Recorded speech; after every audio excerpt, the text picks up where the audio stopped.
Hey, welcome back to the Barrel Proof Baseball Podcast. Today, we're joined by Bear Creek Distillery co-founder Jay Johnson. So Jay and his buddies from high school out in the Denver area decided to get together and start a distillery. And Jay was probably met with some skepticism from his better half when he informed her that him and his buddies, who she had known for a long time, we're going to start this distillery together. And I have to put myself in Jay's shoes, knowing that if I were to tell my wife that me and my friends that I was closest with were going to start a distillery, she would probably laugh at me and tell me that I wasn't, in fact, going to be starting a distillery with those guys. Not that she'd be wrong, but I give a lot of credit to Jay and his wife for that to be able to happen. So really enjoyed this conversation. The Colorado whiskey scene overall is really booming right now. And I think having somebody like Jay Johnson be a big part of that and really be making good whiskey out of Colorado is really contributing to why that scene is booming the way it is. There's really good whiskey coming out of the state, and Bear Creek is no exception to that. I was really impressed. They sent me a bottle and I loved it. It's definitely one of the places who've sent me a bottle that I will be ordering more of it because it's just really good stuff. So I would definitely suggest trying out Bear Creek if you can order it online. I don't remember because it's been a while. I feel terrible because it's been a while since I recorded this conversation with Jay. My beard was just starting to come in and now it looks amazing. But yeah, I would definitely recommend trying this out and seeing if you can get your hands on a bottle, especially if you're in the Colorado area. This is a really good whiskey. So check it out. Enjoy this episode with Jay Johnson. Click the links below if you want to support the Barrel Proof Baseball podcast. We've got the links to Manscaped, Walk Offs and Whiskey, Amazon store, Patreon, a couple others. So check it out if you want to help support the channel. If not, just pay attention to the people I'm talking to and go buy some of their whiskey because they're making good stuff. So Jay Johnson, Bear Creek Distillery, enjoy.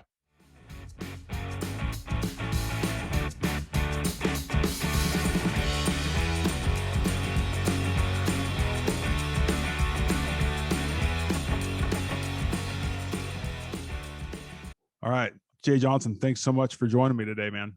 Absolutely. All right, so tell me, first and foremost, tell me a little bit about yourself outside of whiskey, if you wouldn't mind. Sure. I'm a family man, father of 3 daughters. Surprisingly, I don't have any gray hair. Actually, I don't have any hair. It's all falling out, but Beard. Beard, yeah. Lifelong hockey player, hockey fan. I've lived originally from New Orleans. I've lived in Colorado since 77. Grew up here, have completely watched the city and state completely change over the last couple of decades. And Denver has definitely grown up a lot, sort of a cosmopolitan city. Married to my lovely wife. We were high school sweethearts. She, I don't know if didn't have enough energy to find someone else to put up with, but she's stayed with me, and we've been married. It'll be 24 years on the 4th of July. So good for you. That's about it. Cut my bones in the booze business, working behind bars, waiting tables. Started my own business in 99. I owned a pest control company with my father-in-law, and then sold that. And we started the distillery. Some childhood friends of mine who, we all sort of went and did our own things and kind of reconnected. And when we decided actually that we were doing a distillery, my wife grew up with the same guys. And she's like, "You're doing what? Wow. With those who? guys? With all of your money?" No. So Bear Creek Distillery, we're based in Denver. My business partners and I grew up in Lakewood, which is a western suburb right against the foothills. And we went to high school at Bear Creek High School. So when we were thinking about naming our distillery, We came up with a lot of really stupid names that we might have called it. Sure. And one of my business partners is like, hey man, let's just call it Bear Creek. And, right behind us, the main waterway, if you can even call that a waterway here in Colorado, we don't really have much in the way of like majestic rivers or anything like that. But the one that runs through town is the South Platte. And the physical Bear Creek itself, the convergence of, or the confluence of the Bear Creek and the South Platte are like basically right at our back door. So it just all sort of worked, and we called it Bear Creek. And none of us really came from the manufacturing of spirits background. So it took us, we incorporated in 2012, and we didn't actually get open until November of 2014. And in that time, Jeff, my business partner and our head distiller, he and I didn't really have much to do because we were just waiting on the city. So we started traveling and checking out distilleries. And in our conversation before we started recording, he talked about Breckenridge Distillery. And of course, we visited there, and those guys have done a lot of great things to bring focus on Colorado whiskeys. And so we went there, and of course, Peach Street, which was the first distillery in Colorado, and that's on the western slope. We went out there, and then we even started traveling out of the state. Jeff took some classes at Koval in Chicago, which is highly regarded as one of the original top-notch craft distilleries, first certified organic and first kosher distillery. And he went to Wahara Bay in Wisconsin and Journeyman in Michigan. And if you ever get a chance to talk to those guys are super rad dudes from Journeyman. And you can tell them Jay says hi from Bear Creek. Okay. Small community. We always see each other a couple times a year at distillers conferences, and those are dudes we always get a little blackout drunk with. So, and I had a friend of mine I went to high school with who chased a girl out to North Carolina, and I hadn't talked to him in years. And come to find out, he worked at Top of the Hill Brewery in Chapel Hill, and they started a distillery. So I kind of got a hold of him, went and spent some time out there, and it was pretty cool because we had to sort of cherry pick what we thought were cool aspects of, successful distilleries and sort of implement them into sort of what our vision was. And one thing, not necessarily the guys that I mentioned that we visited, but it seemed to us that a lot of people would spend all this time developing these amazing spirits and have all this amazing equipment, and then you sit and have their 6-year-old whiskey sitting in a lawn chair or at a card table or something like that. So we really consciously made a focus of having our tasting room be an important focal point for our distillery, so we spent a lot of time on that build out in our distillery. And you can see pictures of it if you visit bearcreekdistillery.com. We have folding glass garage doors, and when you're sitting in our tasting room, you're about 6 feet away from our still. Wow. And it's just a big giant Kota copper German hybrid still. That's so cool that people can actually watch where their cows are being raised, to coin a phrase. And so we have some of the best cocktails in all of Denver, and that's been our focus. And we've always known that we were going to make whiskey, but we're a grain to glass distillery, and we never released whiskey until it was ready. So we didn't release our first whiskeys until they were 2 years old. We released 100% wheat and 100% rye whiskey, and a little bit different. Not a lot of people do 100% grain whiskeys, but we did. And part of the dumb luck that I've lived my life with, and everything's seemingly turned out okay. We've done things that other people have decided not to, or we didn't know any better, and it's turned out really well for us. So we kind of ran with that with our rye and our wheat whiskey. But for instance, we make 100% rye vodka, That's not very common. Hmm. Our Never heard vodka of that. actually, it tastes. We call it our whiskey drinkers vodka, Mhm. and it tastes like it almost has hints of a rye whiskey. You could definitely get sort of that spicy, almost rye bite to it, and it's really good. We've actually just come out with 100% corn vodka as well. We're the Mhm. only corn vodka in Colorado that's distilled here and actually uses local corn. So, which we were surprised. I mean, because a lot of people produce a vodka, but we were kind of going Yeah, after seems. those Tito's drinkers, if you will. Mhm. So we did that. We have 11 spirits.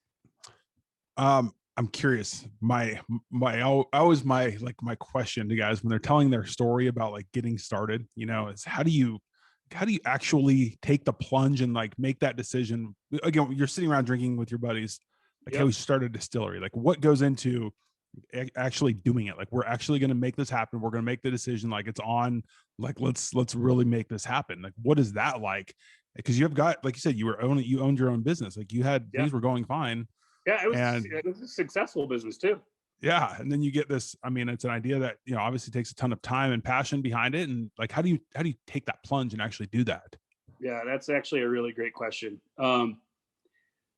So it was kind of like you said, it was sort of a novelty idea, you know, Mm-hmm. totally hatched around drinking with the buddies and like, oh, and distilleries back in that time, they weren't that common, right? They had them here. And so that was one of the things like, and admittedly, none of us were like whiskey nerds or anything like that. And it was just like, hey, this would be a cool idea. And then we had a couple more of those, wouldn't it be great type conversations. Sure. And then we set a meeting. And this was like early in 2012. We're like, all right, let's brainstorm. We'll get back together. We set a bi-weekly meeting. So we had 2 meetings a month. And then that sort of started to steamroll. And those turned into weekly meetings. And then those conversations turned into, where should we do this? Because we all lived in different parts of the city. I'm way out in the suburbs. My business partners live in the city, and we decided early on that it was important for us to be in Denver and near a thoroughfare. And we're right off Broadway, 1 block, and Broadway and Colfax are the major 2 thoroughfares that split the city. And we found a property that was like reasonable. You're like, wow, we can actually afford this, and so it went from, that's when it got real. I mean, that's when you're like, oh shit, we own a property. Yeah. And our neighborhood's completely changed now. But back in 2012, 2013, our neighborhood was not a great part of the city. And like, we had the buddy system when we took trash out, because you never know it was in the alley when you went outside, Wow. And so I think it was, in our group especially, we certainly all have different skill sets, in which I think is, I mean, to use baseball as a metaphor, you have to have people that are specifically good at certain things situationally in order for your team to really be successful. Sure. I'm a total people person, and I like to talk. I've actually learned as I've gotten older to shut up a little more often than I used to. Being all of 5'7", I always made sure I had really big friends, but I still ate a fist or 2 along the way. But so my role was pretty well defined right off the bat. Like, I was going to be the one that introduced it to the marketplace and things like that. And Debo, our operations manager, is just that. I mean, he is a numbers guy. He is really great at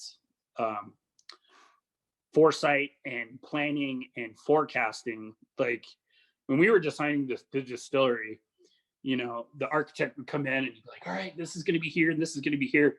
And my spatial, like, creativity is zero. Like, if you're trying to show it to me on blueprints, just build it, because I'm going to trust you, because I have no idea what that's going to become. Sure. And that was sort of like, he knew. And then Jeff,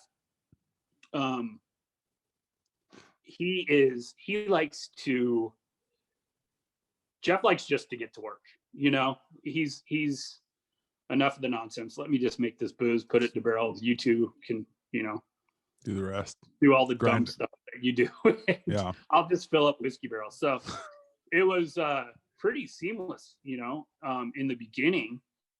But it's like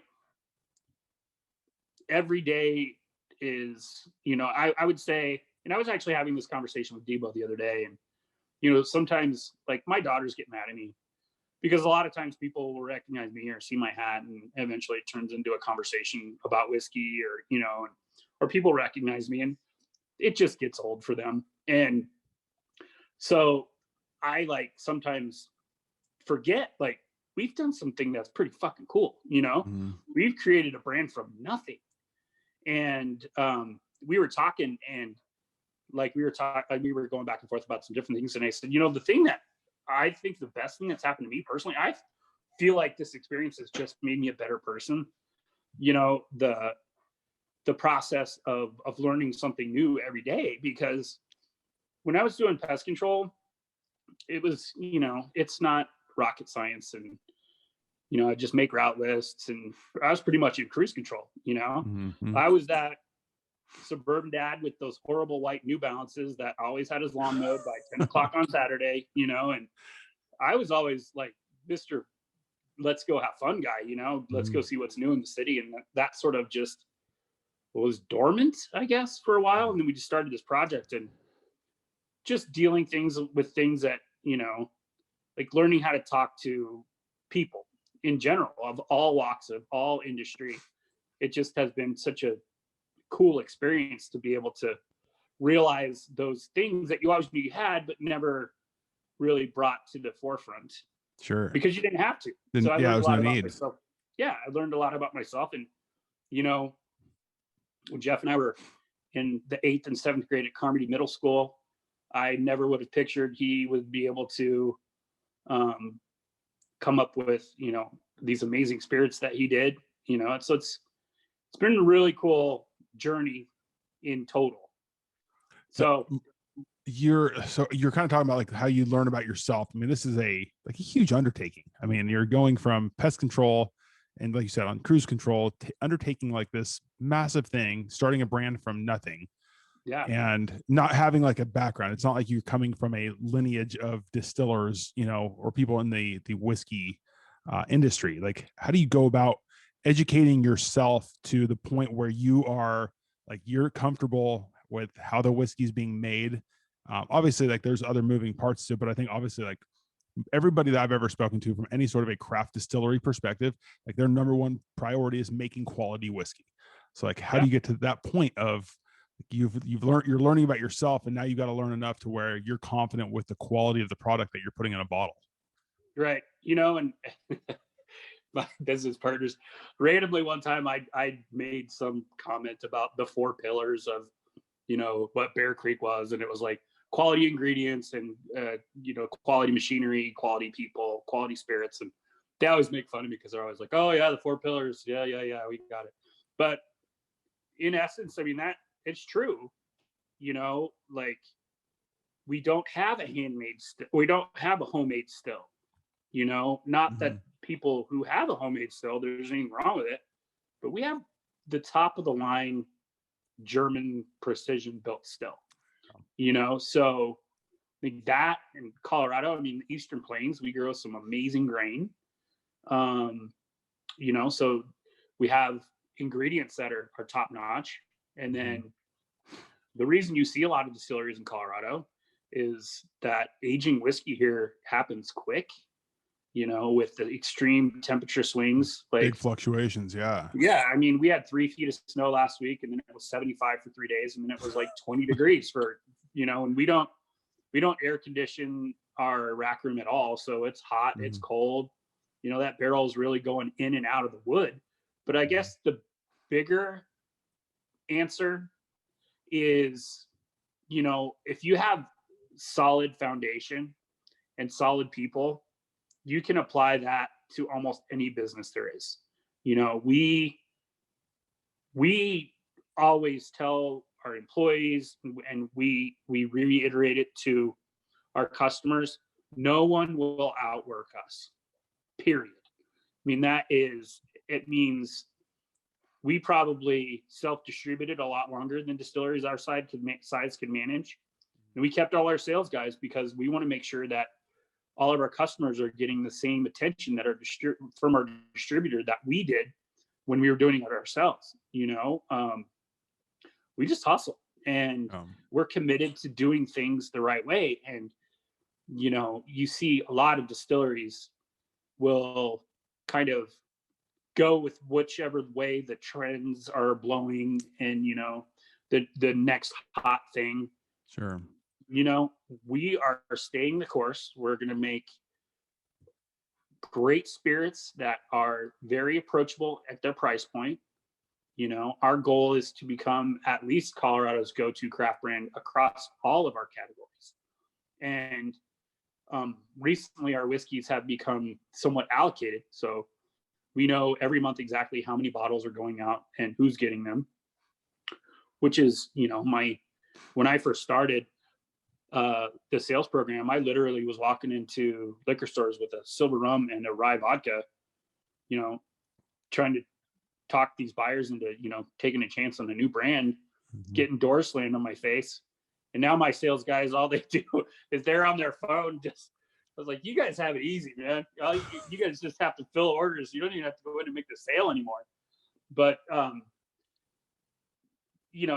think just that determination, and that hard work, and we've never really strayed from the extremes on purpose. Because people, they get comfortable with what they can count on, and what they can expect, and they know if they're getting one of our bottles, it's not going to be the spiciest rye in the world that's going to melt your teeth out. Some people love that, but we want people. My personal thing that I enjoy doing is people are like, oh, I haven't had rum since I went to Jamaica on spring break in 1986, and I'm like, come to me, recreate this.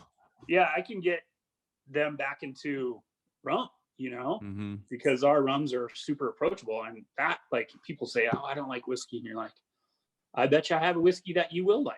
And that's what we did, and a lot of people really jumped on the bandwagon to make hand sanitizer. We didn't do that. We just stayed making barrels, making whiskeys. And a lot of the people had that lapse in production. And unfortunately, they don't have the product on shelf, and they've lost shelf space. Sure. But what happens when that happens to us? Instead of one Bear Creek bottle, they put two Bear Creek bottles out. It's so. Sure. I guess you have to try to find the positive space in that. But I didn't see, when I started this, my 15-year-old would have been 4 or 5, and I would go out, or we would all like clean and help with the distillation during the day or in the morning, and they would do it into the afternoon. I would leave with my orange backpack, trying to get it into stores, and then show up back at the distillery about 4:30, and then bartend until midnight with Debo, and Jeff would be our bar back. And it was like that for 2 years.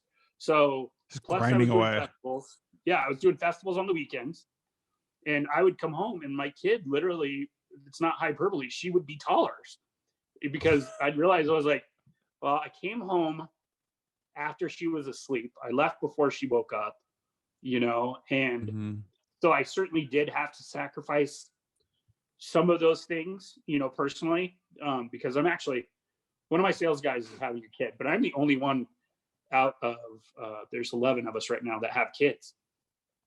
And so that was a sacrifice that I had to make.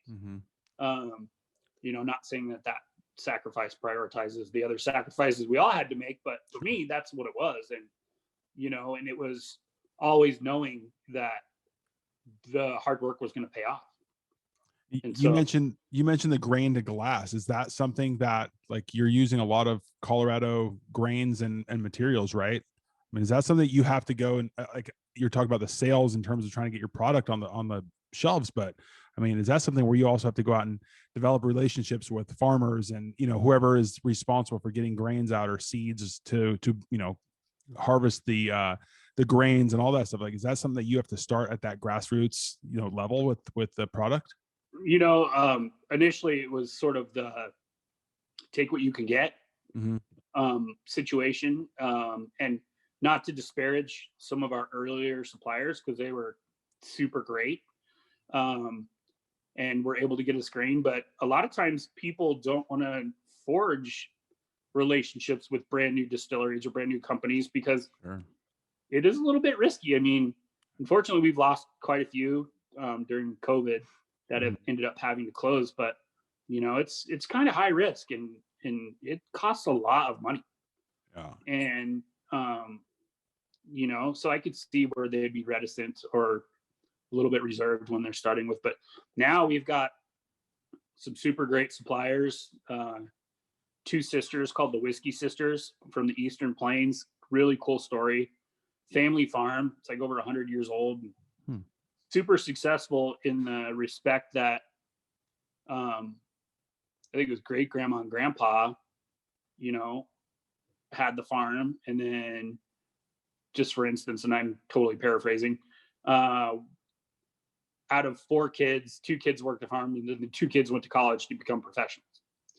And then after every generation, you had more people steer away from actually doing the farming to, going to school and moving away from the farm. And it got to the point where the farm wasn't really viable anymore and they were going to have to sell it.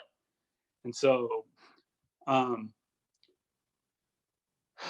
the gals, they decided that they were going to approach the distilling industry and say, okay, we've got this land. What grain do you want? We'll grow it for you. And that's only one story. That same story is repeated over and over with different farms that are involved with different distilleries. And so it truly is an agro industry. I mean, we use local grains and we turn those into local products that employ local people and put money back into the local economy. And so, yeah, that you definitely have to sort of cultivate those relationships. And we've been lucky. We've dealt with some really great people, a lot of progressive, forward-minded, like people are like, yeah, let's just do this shit and do it right. Yeah. That's awesome. I think that's so, you're employing people in so many different levels. I think that's really cool. I guess my question for moving into now actually producing the whiskey is, like, obviously you're throwing out the straight bourbon whiskey on the label. So it's aged 2 years. So it is. That actual product you have is a 4. I should say 4 on the age. Yeah, this was 4. Yeah, this is 4 years. You have the 4-year age statement on it. But so the age statement is in reference to the youngest barrel in the blend. So, we've got some whiskeys now that are creeping right at that 6-year mark. Blending it with the 4. Yeah. So, but I like the way it tastes right at that 4-year. Yeah, I think we'll get into that tasting, but I really dig that. So when you guys are starting out, like, you start with, I'm assuming you had to start with like rum and, like the clear spirits while the whiskey's aging. I mean, you guys never sourced whiskey while you were, selling the rum and the clear spirits. Exactly. We had, in the distillery, we were pretty happy with ourselves because we had like 15 different cocktails just with rum and vodka. And like I mentioned, it was 2 solid years just like that.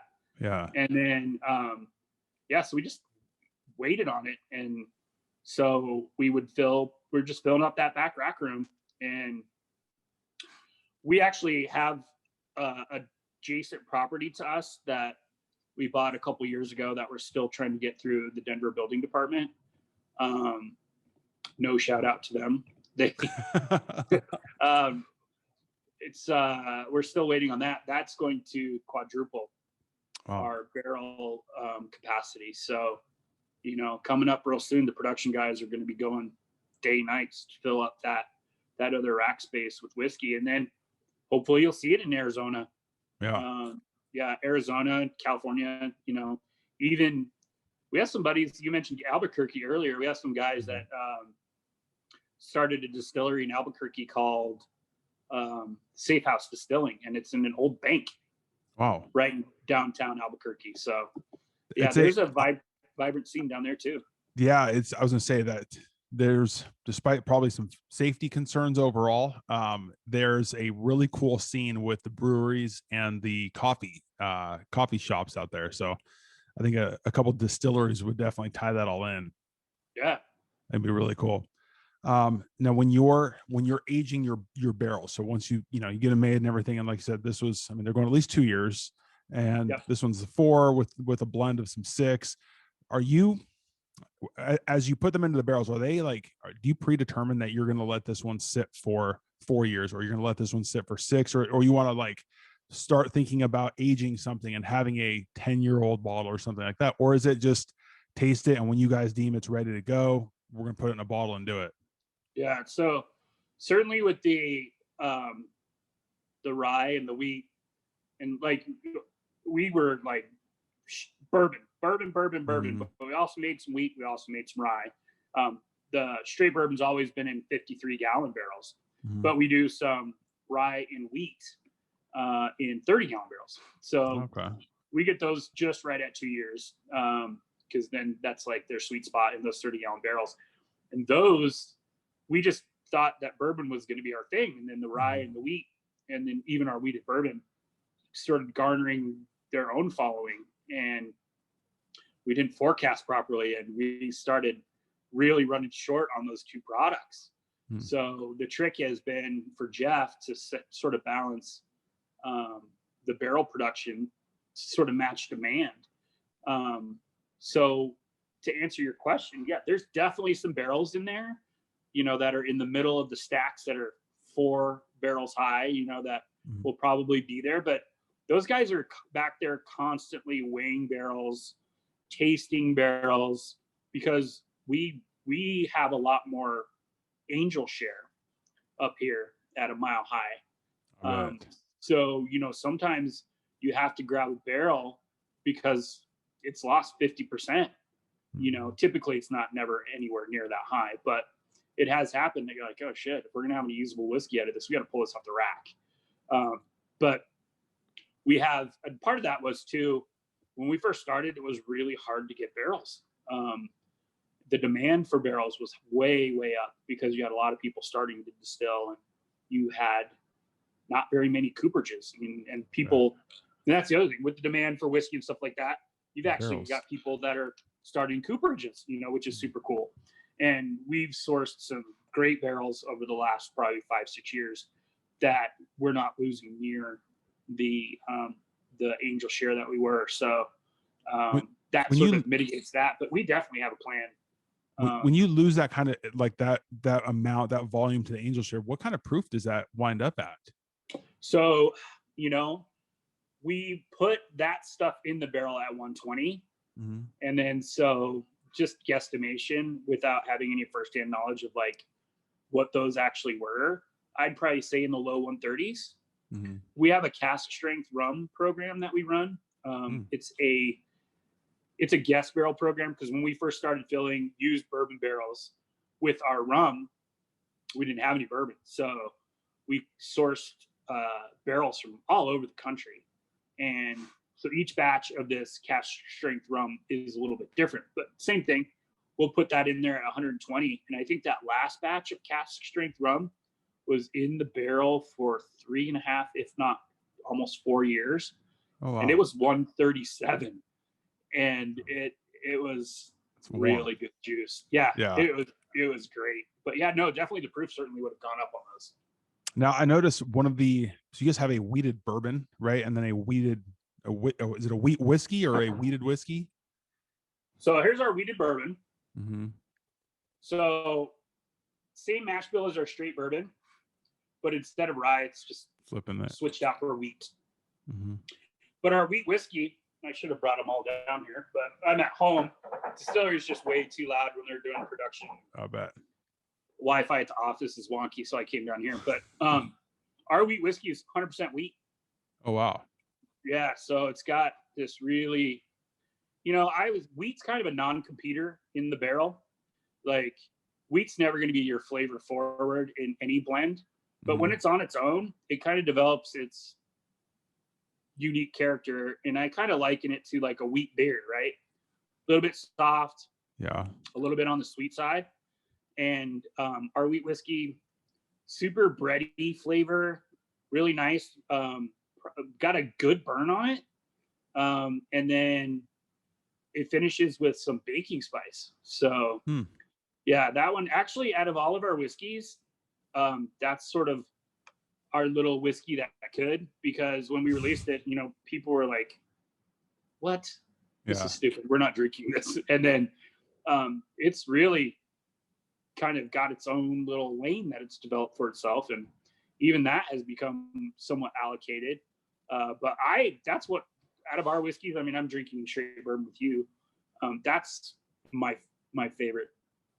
I'm curious, I guess, because like as you tell your story, obviously it's really cool how, like you said, you started ground up, from in every aspect of it, and then the patience that you have to have, I think, to age bourbon is something probably most people don't have because they want to jump on it right away. And I can see where people would want to rush it, right away when it's not necessarily ready and it's not, at its optimal point to go out, and so I think that it's probably not a very easy thing to do, but there's so many, like you were talking about earlier, about all the distilleries that are popping up throughout Colorado, and you were talking about like your distribution being in Colorado and trying to expand or wanting to expand, but like, especially being in Colorado, like what is it like? What's the challenges like for you guys in terms of where you're at right now? Obviously, like you're trying to grow the brand more and more. As good as it is, like you're in a very crowded space of new distilleries pop up. Like what is that like? What are those challenges? And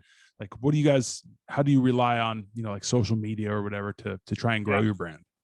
Social media is huge for us. Print media, in my opinion, probably has an expiration date that's quickly lot sooner than they probably would be happy having it. But and that's where the human element in building a brand and a whiskey brand, that's where the hard work for my sales guys start to pay off, because you can go right into a liquor store and talk to that buyer.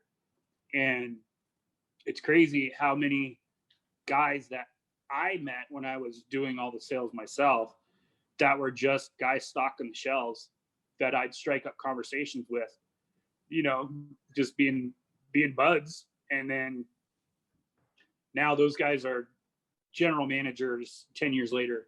They're heads of spirits departments. And, those guys remember those daily interactions that we would have, or, we'd bring a pizza in, because like I mentioned, I think before we even started recording, it is a crowded market and we have some really amazing whiskeys here. And it's just, it's hit or miss too, because I talk to a lot of my counterparts in other distilleries and they're like, man, I was talking to so-and-so over at such and such store and he won't give me the time of day. And you're like, really? That's like my best account. That guy's awesome. And it's just, you never know. Relationships. It just might not click for that particular guy. So I think, when you have some corporate machine that's pushing a brand, you miss out a lot on that interpersonal, communication. So I'd say that is a huge strength for us. And that's how we've been able to build the bonds. And, we're starting over in a certain element of our business too, because we lost almost 40% of our business because restaurants and bars essentially closed down for the last year. Sure. And so a lot of these places we had great relationships with, they would put our bottle on the back bar, and to support local might be a little bit more expensive than, let's say, our bottle of rum. For us wholesale, they could buy it for $16. They can get a bottle of Admiral Nelson's for $4, and so as these places start opening up, we've got to respect the fact that they have to be able to get back on their feet too. So that's like a bullet that we're willing to bite. When everybody starts rocking and rolling again, I think we're going to have a repeat of the roaring 20s, of the 1920s, Sure. Because people are like, man, let's get out there. Let's revive the economy. Let's spend some money. Big comeback. Yeah. So, that it's almost like we're having to start over. And, that's what I tell my guys all the time. I'm like, you guys, I know you're probably frustrated right now because a lot of these places aren't putting the orders in like they used to. But on the flip side of the coin, everybody was drinking a shit ton at home. So all of our numbers in the stores were doing great. And we sold a bunch of single barrels towards the end of the year. And it just, so we've been lucky in that aspect. I think one of the coolest things, you've mentioned it a couple of times now, and I've heard it from so many people, that like when they talk about other distilleries, you don't have people in the whiskey industry bashing on other people that are trying to do the same thing. It's like, you're competing with them for the sake of, are you going to pick up, our bottle or your bottle, but at the same time, like, it's like everybody's out there trying to do the same thing. Everyone's trying to put out a good product. You're going to like it. Just because they buy your bottle doesn't mean they're always only going to buy yours. But I think it's really cool how it seems like a genuine community of people that are trying to do the same thing. I think that's awesome. Well, and like everybody I mentioned, when I was telling the start of our story, those guys, they let us come in and pick their brains and, do our thing, so I feel like it's our responsibility now to sort of pass that down, Pay it forward. Yeah, absolutely. And we've had almost every distillery that's opened after us, people have come up to me and they're like, do you know how many times I was in your tasting room when we were designing our tasting room? And I was like, yeah, I recognize the face, man. And but that's a compliment, right? Sure. So yeah, if we can help launch, and that's the thing. I don't want someone to go in the store and buy a really shitty whiskey that's made in Colorado, and then that person's like, I don't ever want to buy another Colorado whiskey, because that's bad for everybody. But on the flip side of that, I hate people. Well, just leave it at that. I hate people. No. Period. Blanket statement. That's all. It's a comment. All the time people are like, oh, your whiskey is great for a young whiskey. And it's like, you just told me everything I need to know. You can have a really great 4-year-old whiskey, and you can have a really terrible 12-year-old whiskey. I mean, Absolutely. it's just, it's marketing that I think has really steered people in the wrong direction. And I think the other thing too that ultimately is going to hurt whiskey as a SKU is just all this collectible whiskey stuff. And just for instance, here in Colorado right now, there's 3 different distilleries that are all selling the same 7-year-old MGP whiskey. And probably at different prices too. Oh my gosh. It runs the gamut from like 29 to like 69. It's the same. It's probably the exact same juice too. Same juice. It's absurd. Same juice. And here too, especially, and and I try to only drink whiskey that's made by people that, that the label says it's distilled and bottled by. Just because I like to support people that are doing that. But here, especially, it's happened, and you've seen it happen. People will buy barrels with the thought of, oh, we'll make our own and then blend it together and everything will be hunky-dory. Well, rarely can you replicate a whiskey at 52,080 feet than you can at one at nearly sea level, with a completely different climate. Yeah. And so what happens is you develop a customer base, and then when you switch to your own stuff, people are like, "Ew, what happened to their whiskey?" Yeah, I've seen it more times than I can count. Mm-hmm. So if you really, I think it's a more genuine way to do it. Yeah. I understand why people, because you talked about here just Yeah. a few minutes ago, where you're sitting watching those bourbon barrels just basically burning money in your rack house, and you're like, oh boy, if I bought 12 barrels from so-and-so distillery and put these in a bottle, I've got 40 grand, 40 grand sitting in my pocket, or whatever it was. It's just an arbitrary number, but yeah, it's crazy, man. There's definitely different schools of thought, but like I said, we've just stayed the course, and we're doing the things we're going to do to create the best whiskey that we can. I'm with you. I fully get why you would need to use an MGP as you're starting out.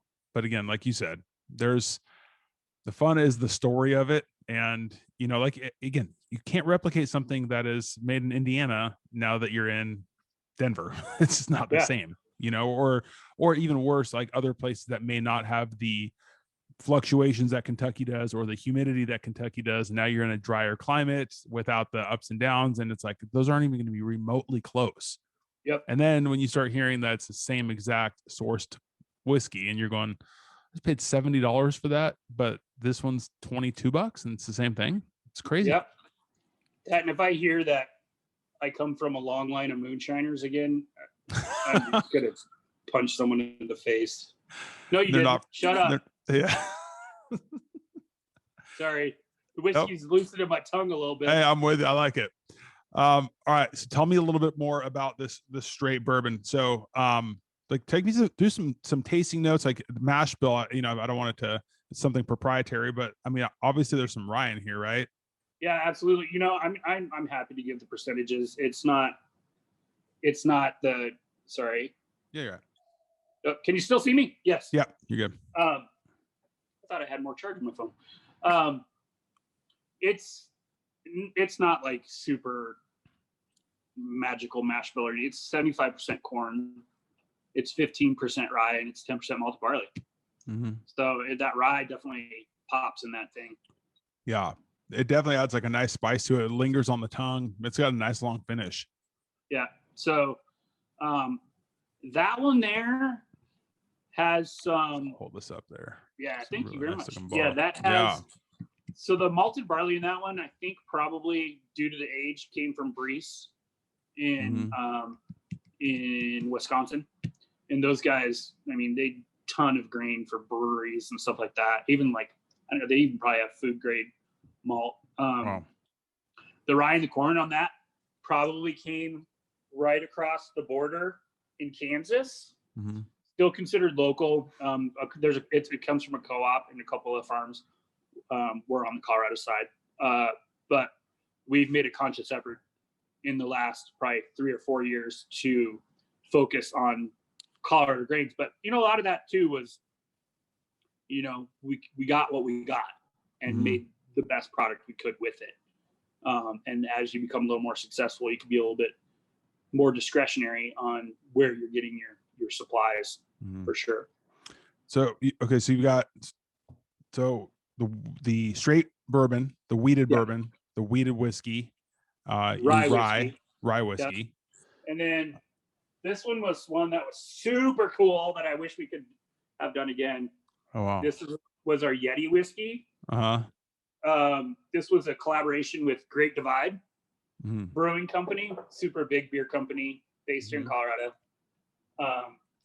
They were letting us age our rye whiskey in their Imperial Stout barrels, but they also had it going on with they had the Caskmates program with Jameson. And Pernod Ricard came from. Yeah, Pernod Ricard caught wind of our collaboration, and they're like, "You guys can't do this." And that was after the first year. And one of the owners over there was cool enough. He's like, "Look, it's a totally local release. It's only one barrel." So we did it again, developed that super cool label, and then it went like hyper collectible, and a bunch, like the Whiskey Advocate wrote about it, I think, and they were like, "All right, you're not doing that anymore." Yeah. Too mainstream. And then on the clear side, we do a silver rum, and then we do a spiced rum, which is a naturally infused silver rum that becomes our spiced rum. The cask strength rum that I talked about, which is our bourbon barrel aged rum. We do 100% wheat whiskey. I'm sorry, 100% wheat vodka, and then 100% rye vodka to kind of match what we did with those other two whiskeys. And then we just launched our 100% corn vodka. So with our tasting room and the way the licensure works, we're free to make cocktails, but we can only use our own liquor. So if we want to have a comprehensive, mixology program, we kind of went all over the board to be able to really sort of supply the mixology component with the different spirits that we make.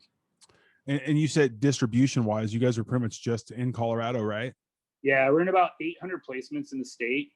Okay. So, I mean, for Colorado, we're doing well. Yeah. It's hard to introduce a clear spirit to a new market. So we're going to sort of piggyback that on the availability of our whiskeys as well. When we move those out of state, we've get inquiries all the time about moving out of state, and no one is more upset about the fact that we don't have the whiskey to do it than us. Yeah. And so we're moving towards that, and it's all really contingent on that rack house being ready to rock and roll. But it also seems like if you're going to be a Colorado whiskey, like you want to make sure Colorado's covered, right? Yeah. And that's another thing that I've seen happen too is, it's even in our business plan, and it's in the section that says, take care of your own backyard. A lot of distilleries will overextend themselves, and then you won't even be able to find it in your home state. Sure. Yeah. And I mean, that's another sort of cautionary tale, if you will, that we see happen all the time.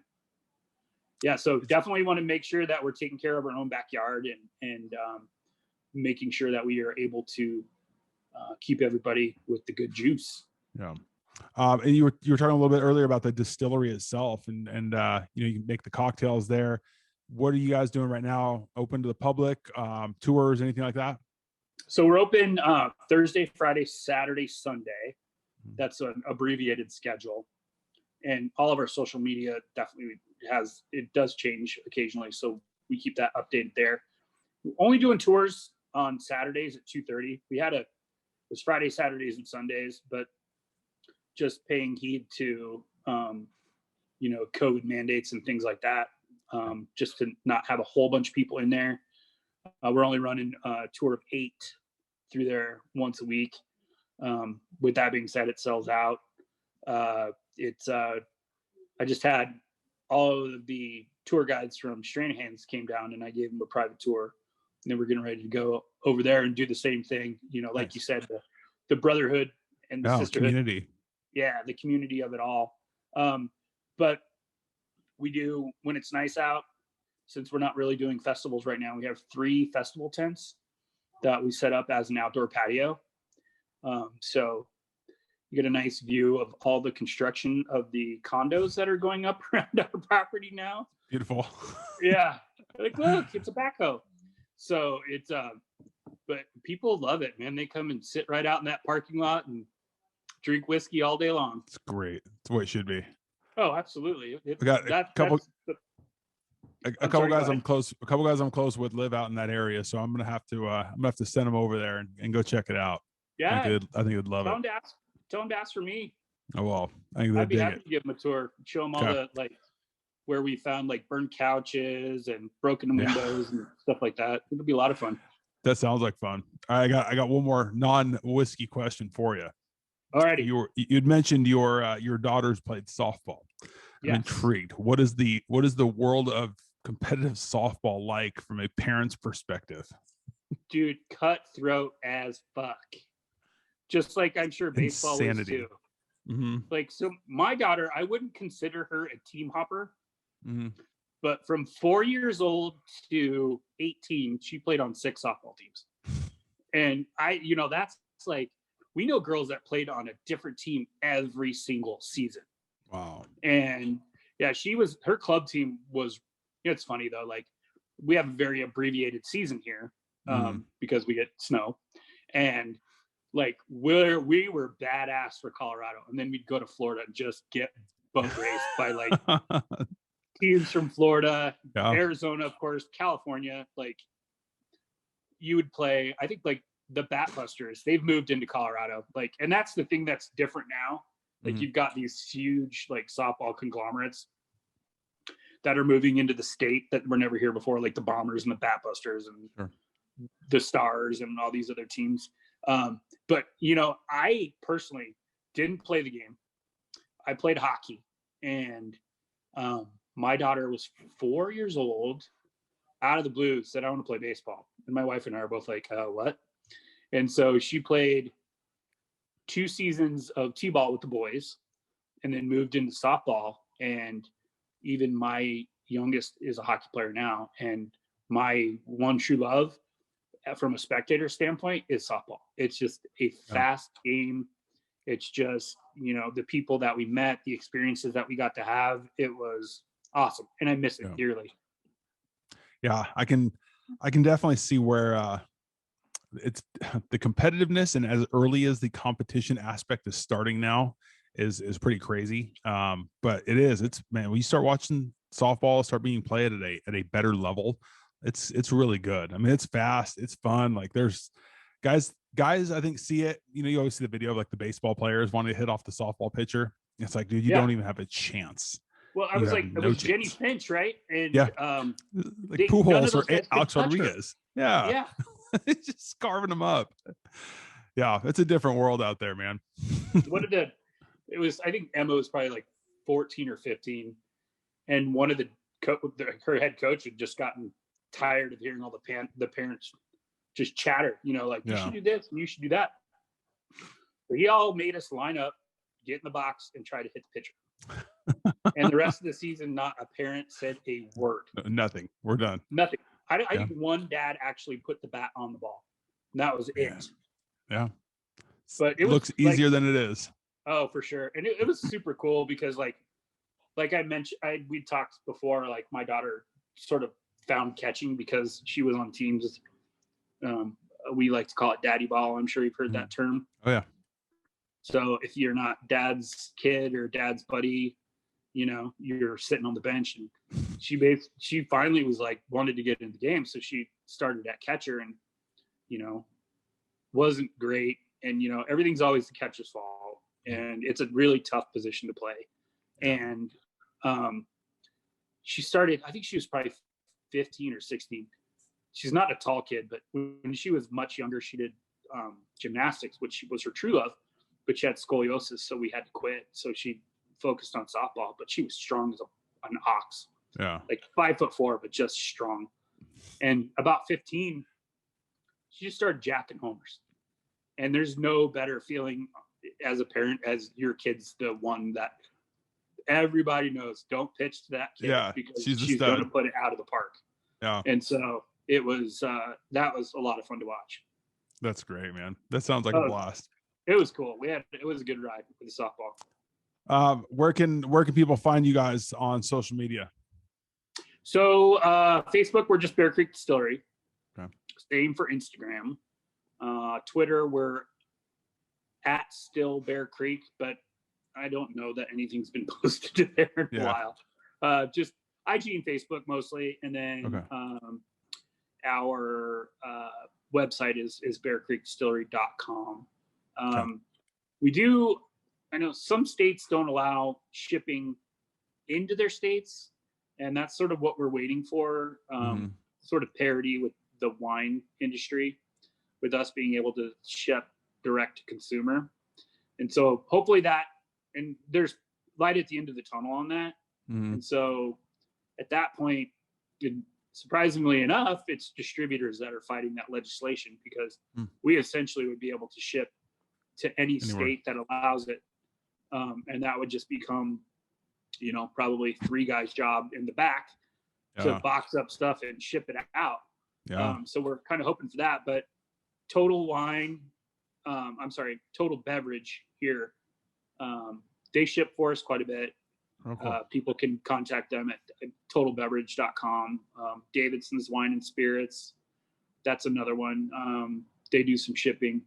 But those guys right now, I mean, it's a good time to own a liquor store in Colorado because you had sort of a captive audience. And,